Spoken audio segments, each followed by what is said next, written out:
Y a mis amados hermanos, nos encontramos nuevamente en otra clase de la Universidad Day Spring Theological University. En esta ocasión vamos a considerar la clase Reedificad la casa. Usualmente cuando damos la clase, o yo doy la clase, divido la clase en dos partes durante el mes, pero debido a la profundidad de esta clase y a la importancia que conlleva con esta clase, he decidido dividirla en tres partes porque creo que es muy importante, ¿verdad?, que la estudiemos más a profundidad y podamos sacar el mayor beneficio de ella. Reedificar la casa es el tema de la clase, no obstante, se trata de reedificar nuestra casa, se trata más bien de consejería bíblica. Y auscultando en este tema, vamos a comenzar nuestra clase en este día con la primera parte de la clase es reedificar la casa. Su recurso nuevamente es el pastor Jorge Ortiz, pastor de la Iglesia de Cristo de Jerusalén y maestro, profesor, o profesor mejor dicho, de esta universidad. Parte 1, reedificar la casa. En Ageo encontramos este texto bíblico, del cual es base esta clase. Se encuentra en Ageo capítulo 1, versos del 4 al 8. Dice: ¿Es para vosotros tiempo, para vosotros habitar en vuestras casas artesonadas, y esta casa está desierta? Pues así ha dicho Jehová de los ejércitos: meditad bien sobre vuestros caminos, sembráis mucho y recogéis poco, coméis y no os saciáis, bebéis y no os quedáis satisfechos, vestís y no os calentáis. Y el que recibe su jornal, lo recibe en sacos rotos. Así ha dicho Jehová: meditad en vuestros caminos, subid al monte y traed madera, y reedificad la casa, y pondré en ella mi voluntad, y seré glorificado, ha dicho Jehová. Parte 1, capítulo 1. Este pueblo dice: no ha llegado el tiempo de la casa de Jehová sea reedificada. Ageo dijo: el tiempo para vosotros habitar en vuestras casas artesonadas, y esta casa está desierta. La familia o las familias han cambiado. No hay respeto por la autoridad de los padres. No hay disciplina ni obediencia. Se escuchaban frases como: antes los niños eran más dóciles, hacían caso a los consejeros o a los consejos de los padres. Yo recuerdo que mi papá decía una cosa y nadie en la casa se atrevía a contradecirlo. Daba una orden y nadie chistaba. Pero antes no se habla de los padres. Uno los veía a ellos no como amigos, sino como patronos o como maestros. Uno creía que nunca se equivocaban y que siempre decían la verdad. Quiero hacer un paréntesis porque estamos grabando, ¿verdad?, en vivo en la casa y hay animales. Estamos grabando directamente desde ah, Kentucky y hay animales en la casa y se pueden oír. Así que les pido disculpas por eso. Continuamos con la clase. Las familias han cambiado. Antes se escuchaban frases como: por supuesto que habían temas que no podían hablar, que no se podían hablar. Si se ocurría hacer alguna pregunta acerca de estos o del nacimiento de un niño, o los padres los ignoraban o intentaban o inventaban otra cosa. A las mujeres se les tenía más sometidas. En la mayoría de las familias el trabajo era atender la casa, al papá y a los hermanos, y después de casadas a los maridos. Pero muchas cosas no han cambiado. En algunos lugares los padres siguen ejerciendo su autoridad en la forma inflexible. El sexo continúa siendo tabú y no se le permite a los hijos tomar decisiones propias. Es evidente que la familia, dependiendo de la sociedad en que está inserta, adopta una u otra forma. Por ejemplo, en la familia tradicional, los hijos varones son más considerados para los padres. Las mujeres están subordinadas a los hombres y los jóvenes a los mayores. El hombre es el encargado del sostenimiento del hogar. La mujer no trabaja fuera de la casa.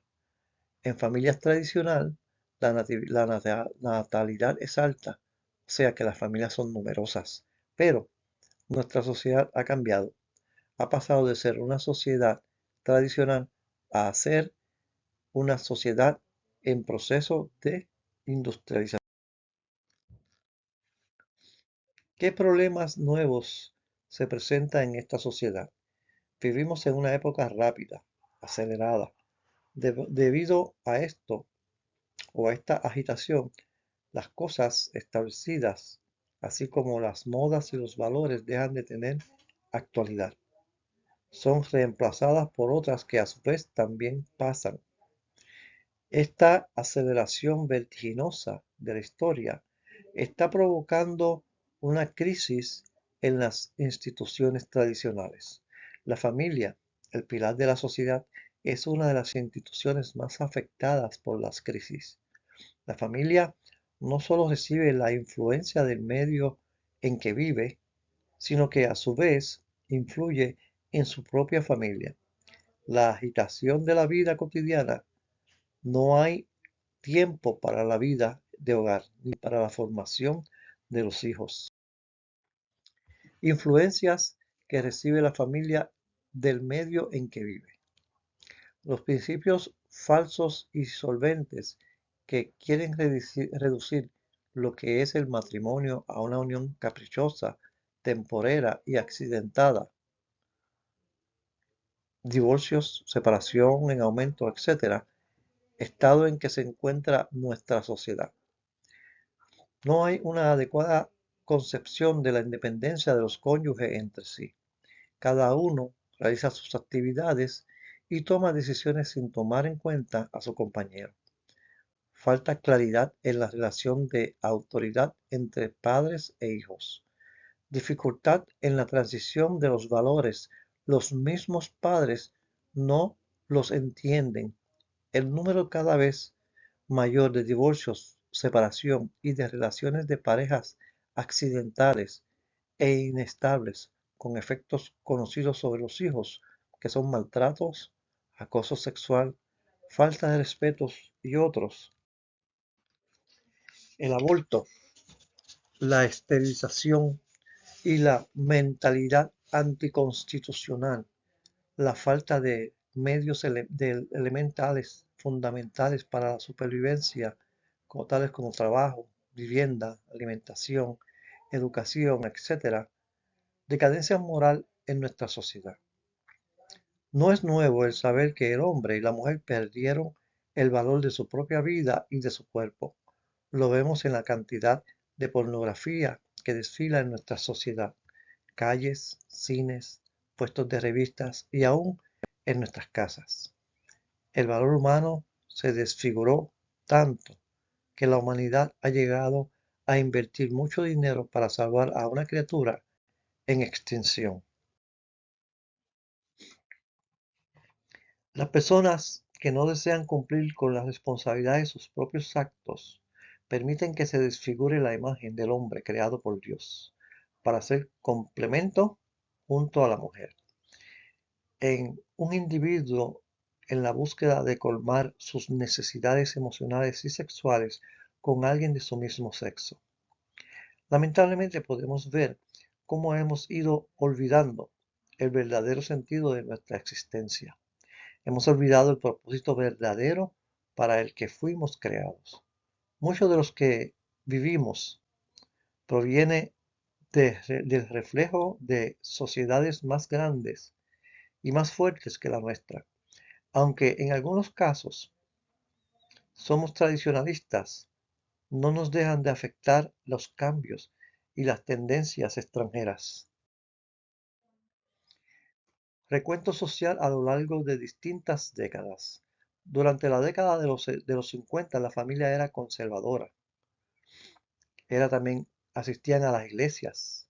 Se sabían distinguir entre lo bueno y lo malo. El divorcio no era común. En caso de embarazo, optaban por casarse. La mayoría o los mayores problemas en las escuelas eran masticar chicle y hablar en clases. Las madres consideraban importantes su misión. En la década de los 60, la música rock entró juntamente con la rebelión. En el 63 se declaró ilegal orar en las escuelas. La juventud comenzó a cuestionar los valores tradicionales. Aumentó la promiscuidad, la moda de experimentar con drogas. Problemas mayores en las clases eran abuso de droga, embarazos en casos de embarazo o se optaba por abortar y enfermedades sexuales. En la década del 70 se lanzó la campaña de sexo seguro, aumentó la promiscuidad y para el 73 se legalizó el aborto. Durante la década de los 80 se descubrió el primer caso de SIDA en Nueva York. El divorcio fue muy común, se popularizó la unión libre, el crimen aumentó, el cine y la televisión se tornaron pornográficos y violentos. Y durante la década de los 90 se legalizaron el aborto de nacimiento parcial. En Nueva York obligaron enseñanzas de la homosexualidad en las escuelas. Se lucha para legalizar la eutanasia. El mayor problema en las clases entonces era asesinatos, armas, violaciones. La mayoría no cree en verdades absolutas. Para la década del 2000, las personas gastan millones de dólares en juegos de azar. Al graduarse de la escuela secundaria, los adolescentes en Estados Unidos habrán mirado más televisión por hora que tiempo en la escuela, o debe decir más horas en la televisión que horas en la escuela. El adolescente promedio mirará por televisión cerca de 14.000 referencias sexuales al año. En el 73, las personas viviendo en los Estados Unidos gastaron 10 millones de dólares en pornografía. Los jóvenes de los Estados Unidos que usan la Internet entre las edades de 10 y 17 años, en un 20% fueron abordados sexualmente a través del Internet. Desde el 73 hasta fecha se han practicado 41 millones de abortos en Estados Unidos y este número va en aumento de 1 billón por año. Esto forma una reacción en cadena. La promoción del sexo seguro, la legalización del aborto, la legalización del matrimonio homosexual, la desintegración de la familia tradicional, rechazo de las escrituras, debilitamiento de la iglesia y colapso de las familias y la sociedad son algunos de las reacciones en cadena. Esta es nuestra realidad familiar y social en estos días, pero como miembros de una familia, ¿qué podemos hacer para salvarla? El futuro de la humanidad se fragua en la familia. La familia es la célula social en que el hombre traza a sus relaciones, busca seguridad primaria y satisface sus deseos de intimidad. La familia es la más típica de las comunidades. La familia, la misma naturaleza inclina al hombre a formar familias. La familia tiene su misión que alcanzar. La familia es formada de personas. Los padres dan vida a los hijos. Tienen el derecho y la obligación de educarlos y la familia es la principal formadora del ser humano. Importante entender es que las características que se acaban de presentar son las de una casa desierta. Dios la desaprueba y mientras se mantenga así, Dios no querrá estar allí. Por esta razón es que es urgente pensar en un cambio en la forma de pensar. Después de una concientización sobre el estado de nuestra familia, entonces sí, realizar los cambios pertinentes, comenzando con nuestra actitud. Es necesario reedificar la casa. Fin del capítulo número 1. Capítulo número 2. Subid al monte para edificar la casa. Es necesario reedificar la casa. Cuando reconocemos las cosas que funcionan mal en nuestro hogar y las identificamos, podremos entonces quitar lo antiguo. Eso es reedificar la casa. Es volver a edificar limpiando y eliminando todo. Como dice en Mateo 23, del 25 al 26, hay que limpiar primero lo de adentro del vaso y del plato para también lo de afuera, para que también lo de afuera sea limpio. Reedificar es volver al plan original de Dios, que no es otra cosa sino iniciar un proceso de restauración espiritual. El tratamiento debe hacerse en profundidad, llegar hasta la raíz y erradicar lo que está dañado. ¿Cuáles son las cosas que se debe eliminar que hacen parte de una mala edificación y por lo tanto la casa no se ve bien? Primero, herencias. Trata con las influencias familiares que sin saberlos heredamos y condicionan nuestra vida espiritual. Los mandatos que el niño inconscientemente cumplimos o los mandatos que de niño inconscientemente cumplimos, los pactos o promesas que nuestros padres o abuelos hicieron andando en nuestras vidas, están, estás estamos, mejor dicho, más tan implicados dentro de nuestra propia genética, en nuestra carga, y es aquella que traemos. La agresividad es uno de ellos. Heredamos agresividad de nuestros padres y nuestros antepasados. Se debe comenzar observando nuestro entorno como país históricamente violento o no violento.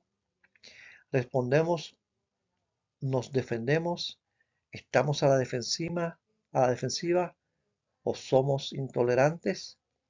Las predisposiciones a adicciones. Ejemplo, nuestro cuaternariabuelo, o sea, nuestro tatarabuelo, era alcohólico, pues lo fueron también nuestros abuelos, nuestros padres, nuestros hijos, etc.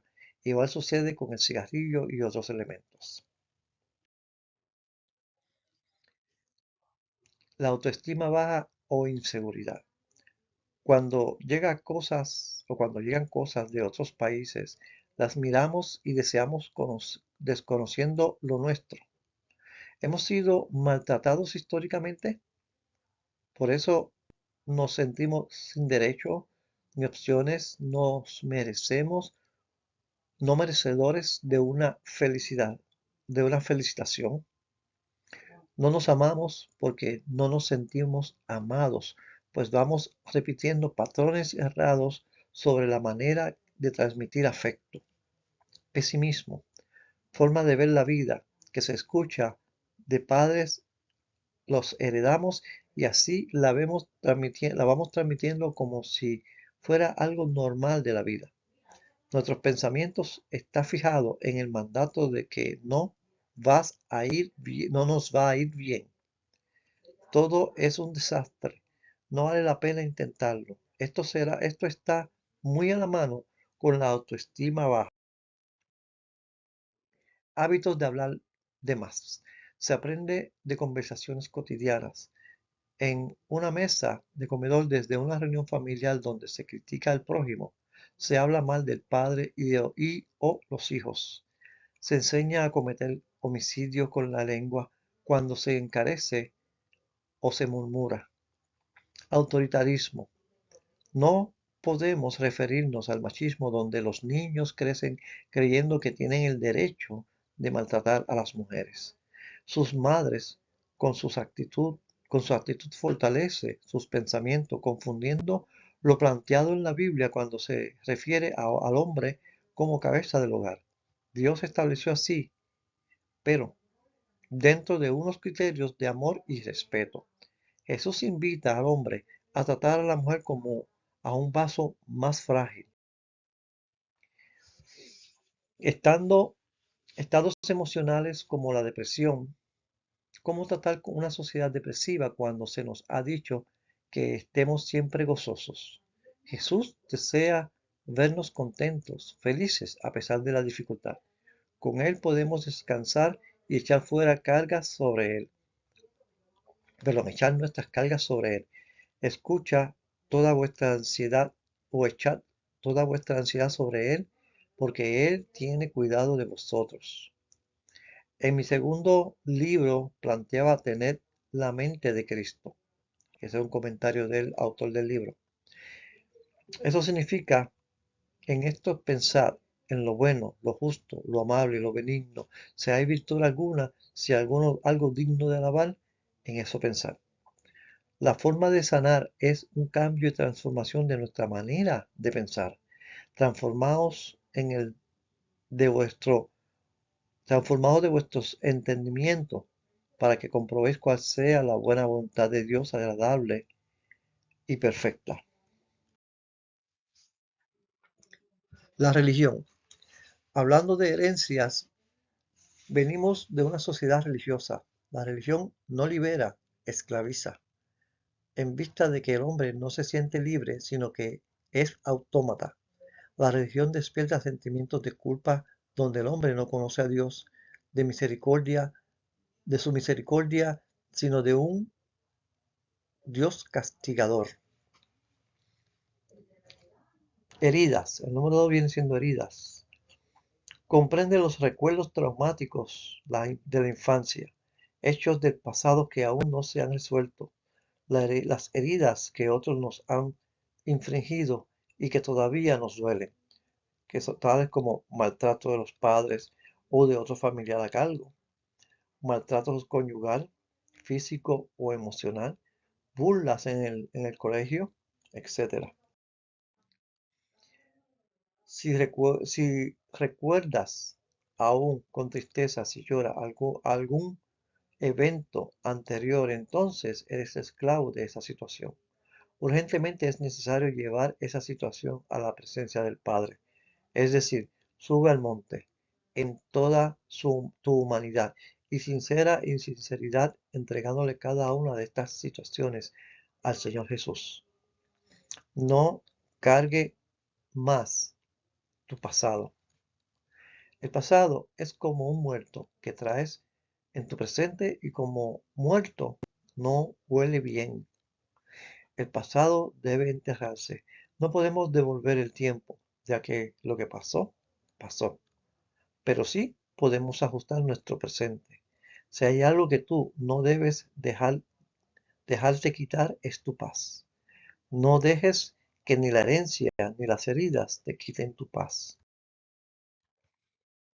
No de, En esta parte hay que hablar sobre la necesidad de perdonar. Si perdonar, sí, perdonar. Perdonar a aquellas personas que te lastimaron o te hicieron daño. Posiblemente tienes razón. Esas personas no merecen nada, pero tú sí mereces tu paz. Y la forma de lograrlo es perdonándolos.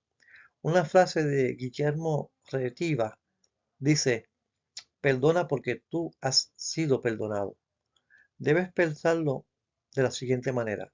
Si tu agresor te lastima, tiene dos opciones. Primero, permitir que esta persona te destruya. O segundo, identificar a la persona que te ofende como alguien que está tan débil. No es fuerte como parece, sino que es débil, que se deja influenciar del enemigo siendo un vaso para la obra destructiva de un alma. Quien se deja usar está mal, necesita ayuda. La palabra de Dios dice que nuestra lucha no es contra sangre y carne, sino contra huestes principados, regiones del mal. Esa persona es sangre y carne. Nuestra lucha no es contra esa persona, sino contra lo que está detrás de ella. Si identifico qué es lo que está detrás de esa persona, no interiorizaría mi dolor sintiéndome inadecuado con esa persona. El tercer punto es ocultismo. Consiste en indagar acerca del pasado espiritual de las personas y su participación activa o pasiva en prácticas tales como espiritismo, parapsicología, magia, curanderismo, brujería, santería, etc.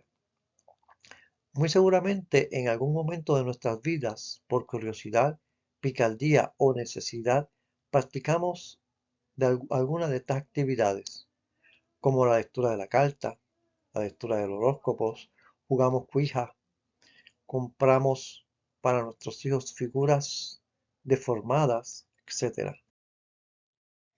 Debemos entender que la palabra dice, la santidad conviene a tu casa. Mi casa es santa y es un santuario de Dios. Ten convicción de que tu casa es un lugar santo y no le pertenece al enemigo. Los objetos que hayan en tu casa sean santos, desde los más pequeños. Nuestro Dios no está oculto, está visible y a la mano del que lo necesite en forma inmediata, sin cobrarte un solo peso. El cuarto punto es pecado. Se refiere a aquellas prácticas que voluntaria o involuntariamente el creyente realiza y que son contrarias a la voluntad de Dios. Dentro del estudio que se está haciendo, se quiere especificar las áreas en que el ser humano puede verse afectado teniendo en cuenta lo que dice la palabra. El Dios de paz os santifique por completo todo vuestro ser, espíritu, alma y cuerpo. Cuerpo tiene que ver con la fisiología, morfología y anatomía, todo lo físico. El alma tiene que ver con las emociones, la voluntad, la mente, el intelecto. El espíritu es la conciencia, la intuición, la comunión con Dios. El cuerpo del cuerpo nacen parte de los instintos, sentidos, órganos, la lascivia, la lujuria, la fornicación, la pereza, la gula, la borrachera. Del alma, a esta le pertenecen los sentidos de afectos, de voluntad, de acciones, de mente o pensamientos tales como enemistades, pleitos, contiendas, disensiones, envidias, celos, murmuraciones, miedo, desobediencia, sin afecto natural, inventores de mal. Del espíritu es aquella parte del ser que tenemos como predisposición para adorar. Está compuesta por tres partes fundamentales. Conciencia, que es el estado del espíritu que le permite al hombre conocer lo que es malo o bueno. Intuición, que es la capacidad de percibir situaciones. Y adoración, que es el canal de contacto con Dios. Encontramos pecados como idolatría, hechicería, aborrecimiento a Dios, orgullo, vanidad, etc. ¿Qué hacemos con cada una de las necesidades presentes en el ser humano? Subir al monte y traer madera, y reedificar la casa, y pondré en ella mi voluntad, y seré glorificado, ha dicho Jehová. Cuando subimos al monte, lo hacemos con una actitud de humillación, porque reconocemos que somos necesitados y no podemos hacer nada sin Él. Al llegar a la presencia de Dios, lo hacemos con nuevo material, sabiendo que el que había no sirve. Voy por material del cielo para construir. Pero ¿cómo lo hago? Si se humillare mi pueblo, y oraren, y buscaren mi rostro, y se convirtieren de sus malos caminos. No hay otro lugar donde se resuelvan las situaciones más difíciles de la vida en el ser humano, sino cuando subes al monte. Eso significa que debes hacer un esfuerzo grande. Si se humillare mi pueblo, realmente el hombre es grande para Dios cuando se humilla delante de él. Un hombre puede ser cambiado cuando reconoce su condición. El que se humilla baja su orgullo, sus sentimientos de grandeza y está abierto a recibir algo nuevo. Se conoce como bajar la cabeza a la autoridad de Dios. Humillarse es reconocer que Dios es grande Tú dependes de Él. Es decir, yo no puedo, tú lo puedes todo. Tú eres Dios y mi vida está en tus manos. Suba al monte con toda esa materia que no te sirve, tráela y entrégasela a Dios. Oración.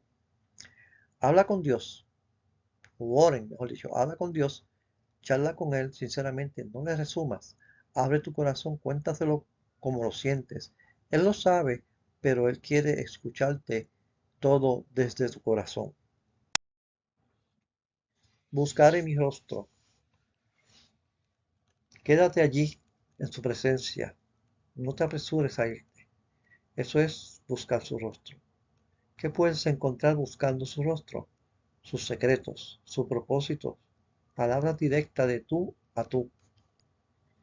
Recuerda que estás llevando inquietudes, material que no sirve. No solamente dejamos todo allí, sino que vamos por nueva madera, nuevo material para nuestra casa. Somos realmente transformados plenamente en cada una de las áreas.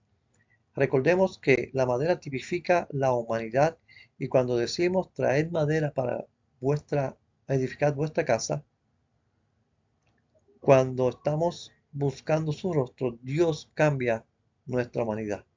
Somos a la vez un nuevo material hecho directamente de la mano de Dios. ¿Cómo convertirse de sus malos caminos? Si Dios cerró la puerta, ya no la abras, ya no peques más. Dios te ha dado el dominio propio para que logres autoestima y madurez tomando buenas decisiones y no vuelvas a reincidir en estos comportamientos. Entonces oiré desde los cielos, perdonaré sus pecados y sanaré la tierra. Si humanamente nos sentimos bien cuando alguien nos escucha y se considera terapia por excelencia, ¿cuánto más cuando somos oídos por el mismo Dios? De la misma manera, tenemos la convicción de que nuestros pecados son perdonados. Imagínate, es la imposibilidad de que podemos, o mejor dicho, que es la posibilidad de que podemos completar completamente o que quedemos completamente en cero, limpiecitos, santos y sobre todo aprobados por Dios. Llama fuertemente la atención la expresión vital sanaré su tierra. Dios está interesado en sanarnos plenamente, espíritu, alma y cuerpo, pues para Él no hay nada imposible. Necesitamos sanidad para nuestra economía, nuestra familia, nuestro trabajo y nuestros nuevos proyectos. Fin del capítulo 2. Esto termina la parte primera de edificar vuestra casa. Espero que les haya gustado y que les haya ayudado. Continuaremos con nuestra segunda parte en breve, o mejor dicho, en otro día. Vamos a continuar con la segunda parte. Os he dicho que estaremos haciendo esto en tres partes. La clase, esta parte de la clase termina, no vamos a mostrar todavía la asignación, la asignatura, la tarea de hacer no se va a mostrar todavía hasta que terminemos la tercera parte. Dios les bendiga.